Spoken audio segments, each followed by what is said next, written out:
continuation of chapter 12 electricity. In previous class we study about the resistance. Okay, so resistance is denoted by capital R. Okay, so now we'll see what are the factors on which resistance depends. मतलब क्या factors हैं जिन पर resistance depend करता है. तो first depend करता है किस पे, लेंथ ऑफ कंडक्टर पे, then area of cross section पे, then third one is nature of material. Now will see them one by one. Okay,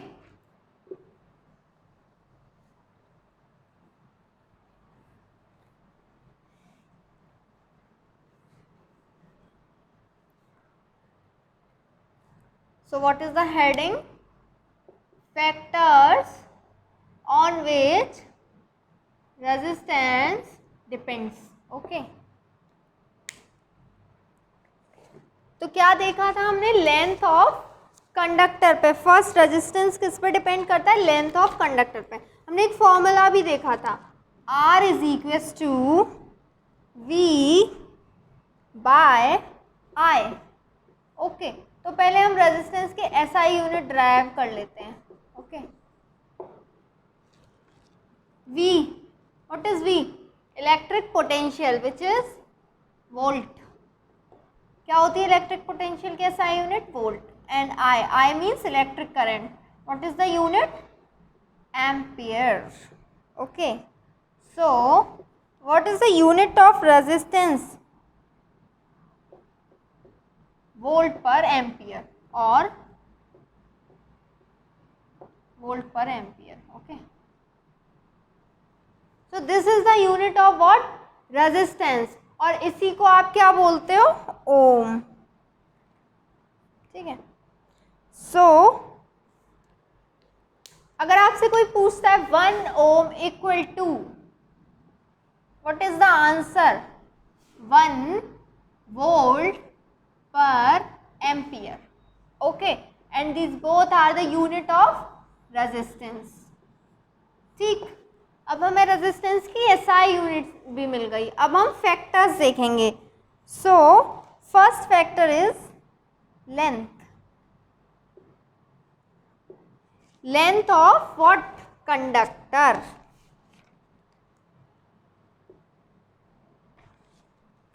so first resistance किस पर डिपेंड करेगा? कंडक्टर की लेंथ पे. और यहाँ रेजिस्टेंस और लेंथ ऑफ कंडक्टर के बिटवीन डायरेक्टली प्रोपोर्शनल का रिलेशन होता है. मींस अगर किसी रीज़न से कंडक्टर की आपने लेंथ इंक्रीज करी तो रेजिस्टेंस भी इंक्रीज होगा. अगर लेंथ डिक्रीज करी तो रेजिस्टेंस भी डिक्रीज होगा. Okay, so this is the meaning of directly proportional. मैंने पहले भी बताया था डायरेक्टली प्रोपोर्शनल का मीनिंग क्या होता है. Either you will increase that quantity और decrease that quantity. Okay, same impact on the respective quantity. Okay, so R क्या रहेगा? Directly proportional to length of the conductor. So this is the relation between length and resistance. Then next one is area of cross section. Okay, so here resistance is inversely proportional to area. See, directly proportional, inversely proportional का sign same है, लेकिन अगर हमें बोलना है कि area inversely proportional है तो हम उसे डायरेक्ट ए नहीं लिखेंगे, उसको लिखेंगे 1 by A. This means this area is directly proportional to resistance. Means अगर आपने एरिया इंक्रीज किया है तो रेजिस्टेंस डिक्रीज हो जाएगा. अगर रेजिस्टेंस इंक्रीज किया है तो एरिया डिक्रीज हो जाएगा. Means opposite. ठीक है, डायरेक्टली प्रोपोर्शनल में क्या होता है? सिमिलर रहता है. कैसे? अगर रेजिस्टेंस इंक्रीज करोगे लेंथ भी इंक्रीज होगी. But in inversely proportional it is opposite. अगर आपने रेजिस्टेंस इंक्रीज किया है तो एरिया डिक्रीज हो जाएगा, और एरिया डिक्रीज किया है तो रेजिस्टेंस इंक्रीज हो जाएगा। This is the meaning of inversely proportional. Then next thing, next factor क्या है? Nature of material of conductor. ठीक है, सो जो मटेरियल है कंडक्टर का, उसका नेचर क्या है? ठीक है, थर्ड फैक्टर इज दिस कि वो जो कंडक्टर बना है वो किस मटेरियल से बना है। Okay, so R is inversely proportional to this. Okay.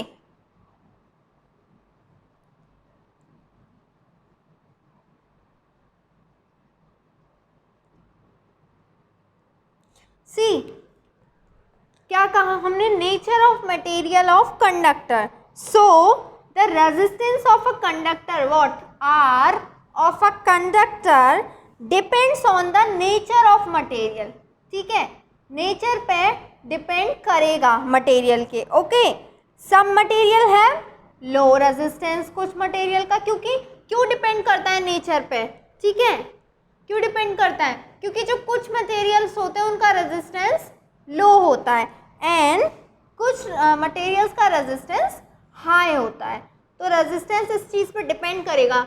अगर आपने लो रेजिस्टेंस का मटेरियल लिया है तो रेजिस्टेंस लो रहेगा, अगर आपने हाई रेजिस्टेंस का मटेरियल लिया है तो रेजिस्टेंस हाई रहेगा। ओके, नाउ अब देखो, ये हमने इक्वेशन फर्स्ट दे दी और ये एरिया के प्रोपोर्शनल वाली, आइदर दिस वन और this one same.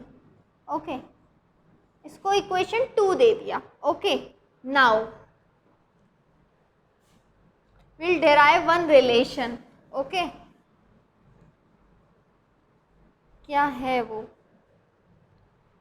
So from equation 1 and 2 दोनों को पुट करो। 1 क्या है? R directly proportional to L and 2 क्या है? R inversely proportional to A। L is length of conductor, A is area of cross section. इसको और कैसे लिख सकते हैं हम? इसको ऐसे लिख सकते हैं, R सेम मीनिंग है ना इसका।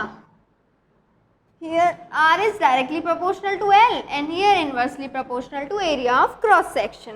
Then R is equals to, मैंने आपको बताया था ना, जब भी हम इस प्रोपोर्शनलिटी साइन को हटाते हैं तो एक प्रोपोर्शनलिटी कांस्टेंट आता है। पहले जो हमने जब ओम्स लॉ को खोल के फॉर्मूला डेराइव किया था वहाँ प्रोपोर्शनलिटी कांस्टेंट किसको बोला था हमने? R को। रेजिस्टेंस को क्या था? V is proportional to I। तो इसको खोलने के लिए हमने क्या किया था? R प्रोपोर्शनलिटी कांस्टेंट का यूज किया था। तो सेम इस प्रोपोर्शनलिटी साइन को हटाने के लिए हमें एक कांस्टेंट चाहिएगा। Okay, so L by A। See, ये है हमारा प्रोपोर्शनलिटी कांस्टेंट और जैसे ही प्रोपोर्शनल का साइन हट गया इक्वल का साइन आ गया। Okay, so now the question is what is this? ये क्या है? ये जो हमने बनाया ये क्या है? ये तो हमें पता है कि प्रोपोर्शनलिटी कांस्टेंट है ये, लेकिन इस पर्टिकुलर प्रोपोर्शनलिटी कांस्टेंट का नाम क्या है? Okay, so this is resistivity और specific resistance. Now see,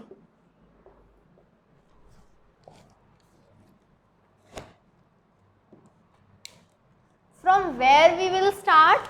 We will start from factors affecting resistance. Resistance is denoted by R. SI unit of resistance is volt per ampere or ohm। Same meaning है दोनों का। Okay, and now the factors. First, it depends on length of the conductor. Second, it depends on area of conductor. Third, it depends on nature of conductor. So What's the relation between resistance and length? So resistance is directly proportional to the length of the conductor. Then what is the relation between area and resistance? So resistance is inversely proportional to the area of the conductor.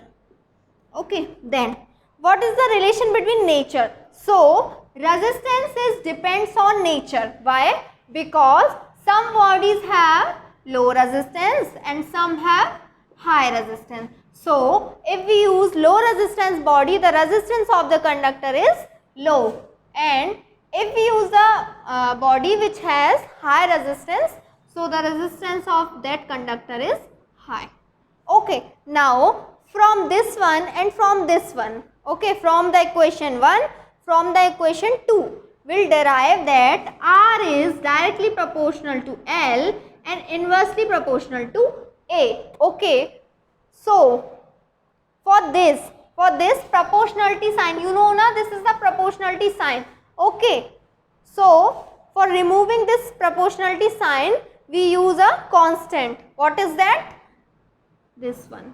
Okay, so this constant is known as resistivity or specific resistance of conductor. तो हमारे पास resistance का एक और formula आ गया, पहले एक अलग formula था और अब एक और आ गया. Okay, this one is what? Resistivity. कभी कंफ्यूज मत होना इसमें, ये रेजिस्टिविटी का साइन है. ओके, नाउ हमने देख तो लिया कि ये साइन आ गया रेजिस्टिविटी का, लेकिन हमें ये तो पता नहीं है कि रेजिस्टिविटी होता क्या है. So now we will study what is resistivity. Okay, so आपके पास रेजिस्टेंस के टू फॉर्मूलाज हो गए. What are those? R is equals to V by I. V is electric potential, I is electric current, and R is equals to this one, what?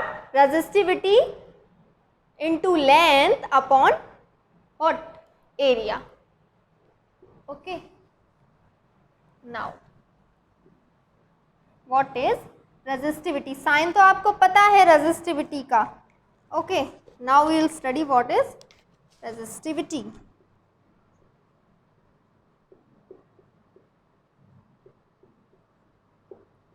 This is the sign of resistivity. Okay, same अगर आपको resistivity का formula चाहिए तो आप यहाँ से derive कर सकते हो, और रेजिस्टेंस का भी. ठीक है, तो resistivity is defined as, what is this? The resistance of conductor, resistance of conductor of unit length and unit area is resistivity.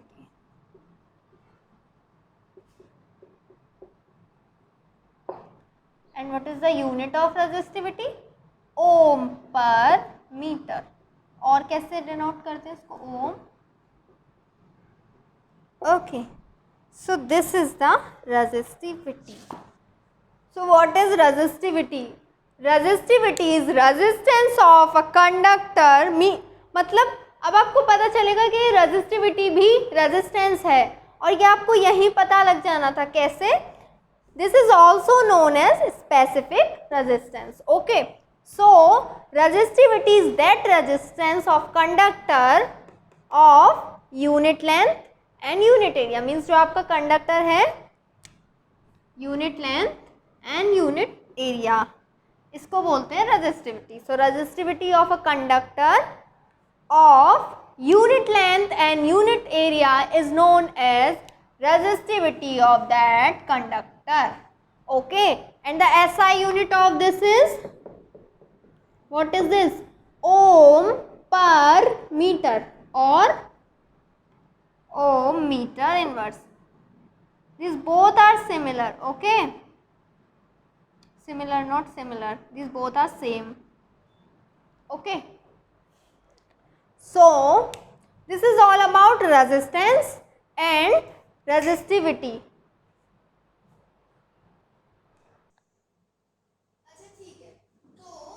अब हम क्या करेंगे, जो हमने इतने सारे फॉर्मूलेज देखे हैं इनके बेसिस पे न्यूमेरिकल्स सॉल्व करेंगे. So we will solve these numerical in next class. Okay, so homework for you people is, तो आपको क्या होमवर्क करना है, आपको लर्न करने सारे formulas. Okay, and SI units. See, अगर आपको सारे फॉर्मूले और यूनिट्स पहले से पता होंगी तो जब हम न्यूमेरिकल सॉल्व करेंगे तो हमें क्या नहीं करना पड़ेगा, परेशान नहीं होना पड़ेगा. जैसे रेजिस्टेंस के 2 फॉर्मूले थे.